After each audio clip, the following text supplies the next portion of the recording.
It is estimated that the sub-Saharan African market alone has over 44 million small, medium-sized businesses, and these businesses account for more than 80% of jobs in the region. Unfortunately, statistics show that 80% of businesses that fall under the SME umbrella across the continent are expected to fail within the next 5 years of their existence, despite having the highest entrepreneurship rate in the world. Data has also shown that 22% of Africa's working age population start businesses due to various reasons, but these reasons could also be attributed to the lack of money and, of course, the expertise needed to build structures for them to survive. Hiring is one of the most important things an entrepreneur will do to grow their company. And for a small business, each new hire has a tremendous impact and influences the company's culture for more than a new hire at between 200 and 500 persons per company.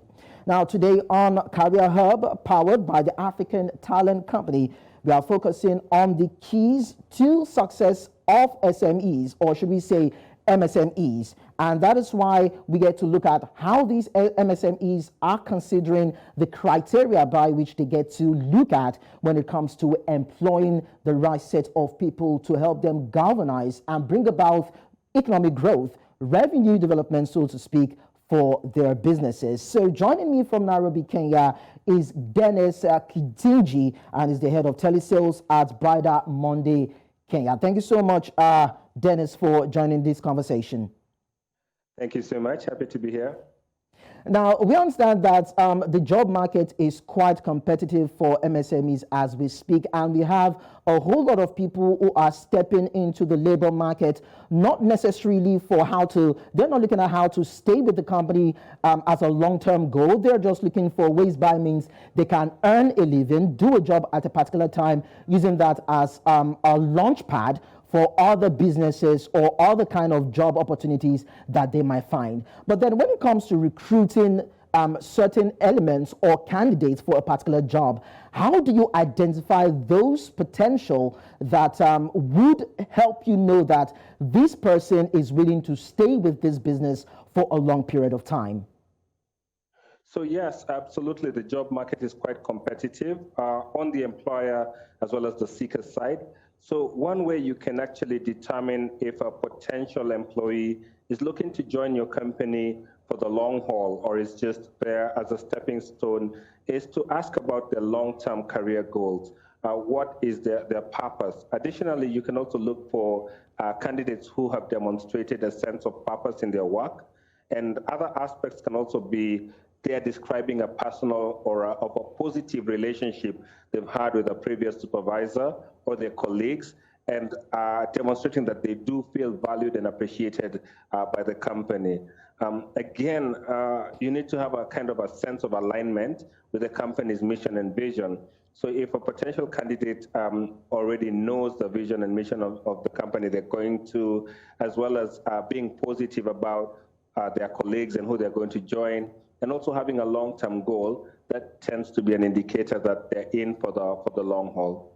So aside that, there are other issues that has to do with having the necessary skill set to help propel the company's growth from point A to point B. So what are those lookouts or those areas whereby you tend to look at or judge the potential employee from, saying that, okay, this person has the particular kind of skills that can help grow my business? Okay, so with regards to skills kind of are aligned with the specialization and the seniority of the person, and they also depend on the specific role and the industry that that person is. However, there are some general skills that are often sought out, and they include strong communication skills, again, problem-solving abilities, the flexibility, and the ability to work in a team. More than that, probably they need to have a strong work ethic and, again, a sense of responsibility. Those are some of the things hiring managers look out for, just outside of the skills and the qualifications and experience. Another thing that's now becoming more and more important, especially with hybrid and remote working, is strong time management and organization skills, as well as kind of being able to collaborate with others and having a strong ability to work in a team.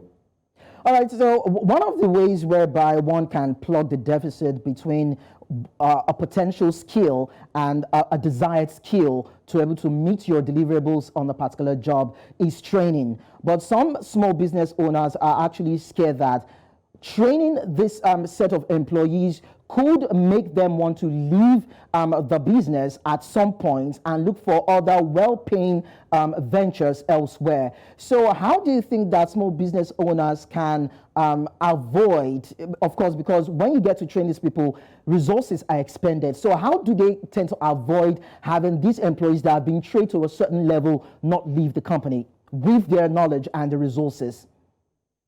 Yeah, I completely commiserate. It's kind of a catch-22 where you do want to have employees who are well-trained and getting you to the next level. But again, you're kind of afraid that the resources you expend in training might get lost by somebody actually leaving the job. Now, the brutal truth is that you should expect your staff to leave at some point anyway. So what may matter would be how do you embed a learning culture, both formal and self-driven, because a lot of our SMEs are looking at training from the formal point of view, where they do an analysis, they design, develop, implement, and evaluate the training. However, there are lots of, let's say, websites and lots of Moodles and things like that, where you can actually get training. So encourage learning, both formal and informal, in your space. And what's going to happen is that you can expect idea carriers and problem solvers in your team. So small business owners, they really need to take this seriously because it can lead to higher employee retention rather than turnover and improved job performance. However, you may not have the resources for formal training programs, and so the alternative options such as on-the-job training or mentoring now become key. Dennis, you have highlighted the areas or the parameters that small business owners should look at when it comes to employing someone. But then there are still some red flags that these small business owners do not see or look out for, and they tend to make mistakes and probably have friction or issues, vocational friction with these kind of employees not meeting up with their deliverables. Now, what are those hiring mistakes that these small businesses make that hampers the growth of their business? Well, hiring is a learning process, and the more you hire for a role, the more experience you get with it. And this is the value of consulting firms or recruitment agencies like BrighterMonday, where they can lend their experience and kind of forestall those hiring mistakes.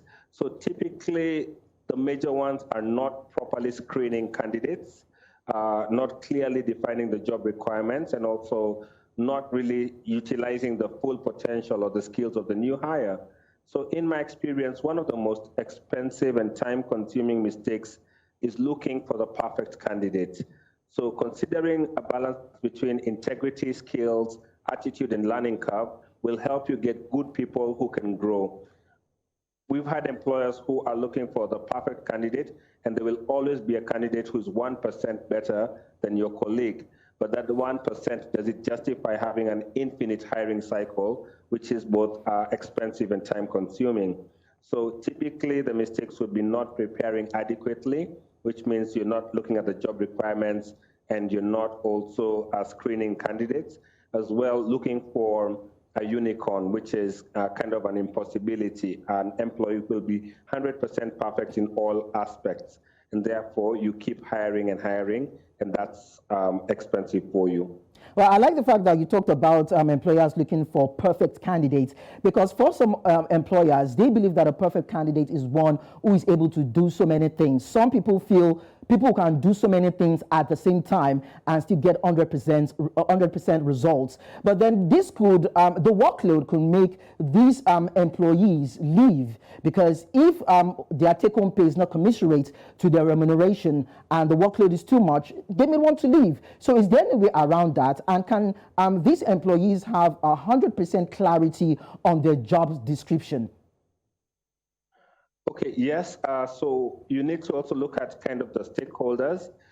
Just as management are more concerned with return on investment and judicious use of resources. From the employee side, the key things that employees are looking at is learning and growth. They're also looking at their work hours, as you've just mentioned, and they're kind of looking also at remuneration. So how do you do that? How do you avoid these hiring mistakes? So typically it would be to properly screen candidates, have a structure, get a consultant also to assist you on that, clearly define the job requirements and responsibilities, as well as fully utilizing the skills of the new hire by giving them a myriad of challenges. Then again, you also need to look at the production versus the production capacity. So overworking usually comes from full focus on production only and not checking the mental health, the production capacity, or even the leave situation for the employees. So again, considering the health of a professional recruiter can really help in this instance. All right, there are some other issues that has to do with insurance, maybe health insurance, car insurance, housing allowances, and some small businesses are not able to afford that while others can. And these are part of the criteria that some employees look out for in securing a job, as it were, or getting a job, as it were. So how do you think small businesses can go around this? Because if they meet someone who has the exact skill set for the kind of job they want the person to do, and this person is asking for certain things and they cannot provide that, there's going to be a problem. So how do you think these small businesses can solve that? Okay, so it's a bit of a tricky issue, mainly because of the resource allocation and also the stage that that company is actually in. There's some who do not have resources because of the nature of the business, others because of the actual early stage they are in, and therefore working together with your employees and mapping out the actual goal and having a positive outcome in future can definitely get employees to invest their time and their commitment, knowing that there's going to be a better future. Case in point, companies that might not have maybe a robust retirement plan might have a very robust learning and development stage or department where the employees feel that, yes, there aren't that many benefits, but I'm learning so much, and in a few years, this is going to catapult my career or put me in a much better place. The other thing is that always working with the why. So a lot of leadership and management do focus on the what needs to get done and where we need to go, but the why is kind of suppressed. So having senior leadership talk to the employees about why certain reasons or certain aspects are the way they are will make the employees accept kind of more. So yes, it is a bit of a difficult problem, but working together in tandem with your employees and potential candidates will give much more success, especially in an environment of transparency. Finally, Dennis, before I let you go, we understand that for a business owner, aside passion, one of the major reasons why someone would establish a business is to generate revenue, to have funds, profits, as it were, aside providing jobs also, and also to reduce the cost of production. Now, it wouldn't make sense for someone to establish a business and employ so many people that he cannot pay. So how do you think a potential business owner, someone who's already in the business, would determine the size of people he needs to employ to help push his business, and ensures that he has the actual funds to pay them adequately as at when due? Is there a magic number, even if you have to consider the size of the number of people that you need to employ to push the operations of your business? Yeah, the magic number is one less. Yeah, so if you feel like you need a certain number, then one less is your magic number, because the effective number of employees, again, small businesses need to consider a lot of factors, including what's the current workload, what's the projected growth, what are the budget constraints. Again, it varies based on the specific business and industry. However, it's quite important to ensure that the number of employees is sufficient to maintain the effective business operations while also maximizing the cost efficiency. So what doesn't work right now is optimism.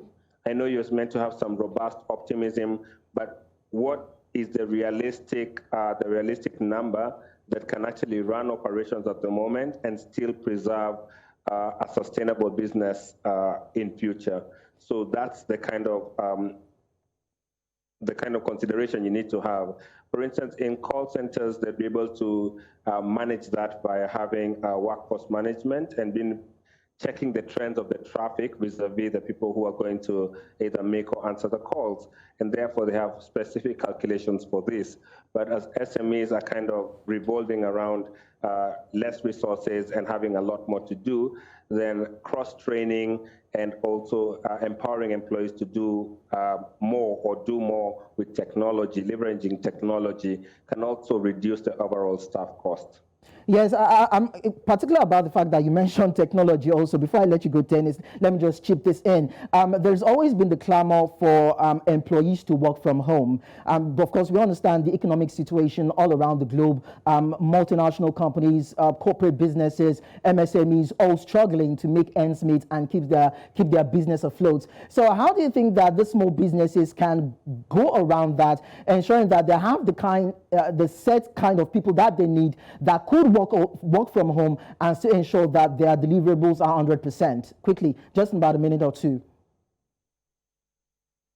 Okay, in just about a minute, then you find that leveraging technology becomes key, because there are some systems that you can use, time management systems, CRMs, also attendance and attrition systems, and those are able to get a company, be able to monitor and also get staff to work from wherever they are.